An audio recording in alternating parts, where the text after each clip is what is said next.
Habang tumutunog ang gitara sa aking makinig, sana dumungok pa sa bintana na parang isang harana. Sa awit na aking sinulat ko kagabi, huwag sanang magmadali at huwag kang magkatubili dahil Dito nga binuksan ko yung ilaw, tapos nagtupi lang ako ng kumot. Siyempre para presentable yung kama ko.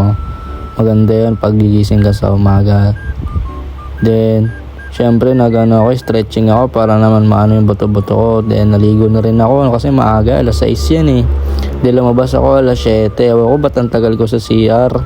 Tapos, nagwan rin ako ng pantalon ko. Nag-ayos na din ako. Then, yung medyas ko, sinuot ko siyempre. Kaliwa kanan yan, siyempre kaliwa. Then, sinuot ko na rin yung sapatos ko dyan para gwapo lang ba, gwapo lang. Diba? Okay na. Tapos nun, sinuot ko na uniform ko, yung MPC, talagang gwapo talaga eh. Then, binotones ko na, talagang may bitaw. Then, suot ng ID. Yun talaga, ang pogi. Tapos yun, nagsalin ako ng tubig sa tumbler, tama yan. Tumbler yung gamitin para makasave tayo ng plastic. Eco-friendly yan, di ba? Yun, umalis na ako. Then sumakay ako sa jeep para papunta sa school. Yun, nakita ko pa nga yung mga tropa natin dyan. Tapos pumasok na kami sa school para mag-aral ng Ay, Lunes pala ngayon. Yun pala, nakita ko yung mga estudyante dito. Yung tamang pwesto lang kami sa likod kasi ayaw namin sa harap eh.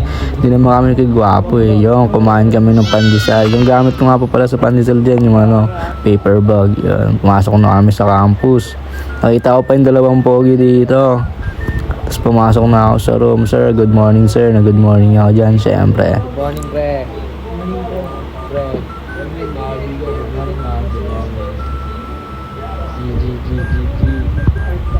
Ano na, Rod? Rod?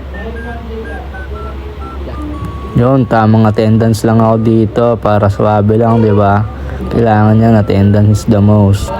Yun, inihintay na lang namin, may test pala kami ngayon, inihintay na namin si sir. Yun, tamang pagwapo na naman siya. Parib, lang, paayos-ayos ng buhok, mukhang Yun. Ultimato. Yun, nag-outfit check pa nga ako dito kung bagay talaga sa akin yung buhok. Yun, sakto naman pala, swabe lang. Yun, patapos na po kami sa klase namin. Pamunta na po kami sa uy, bawal yan, ayoko niyan. Yun, tumbler, may dala ako eh. Yun, dito kami sa kantin, kumakain kami. Di ko na pala napakita yung pagkain ko. Yun, pumunta kami dito sa cup noodles. Kitang-kita naman talaga. Ang sarap ng cup noodles. Tapos yung gamit nila, paper cup. Yun, tamang picture lang kami dito magtatropa. Page mo yun? Lagi kami bitaw, boy. Talaga naman, Big Boss Oma. Yun, ang sarap pala ng noodles nila, yung ginamit. Siyempre, pagkatapos ko kumain, tinapon ko sa basuran yun para naman. Si Jetro pala to kumakain, then si Kurt, tapos si Poging Impas. Yun, dito na pala kami sa klase namin, pauwi na pala kami dyan. Yun, ang saya-saya namin dyan. Talagang nag-test po kami dyan sa chemistry, talagang saya mag-test. Hindi ko na po napakita yun eh, bawal po mag-cellphone.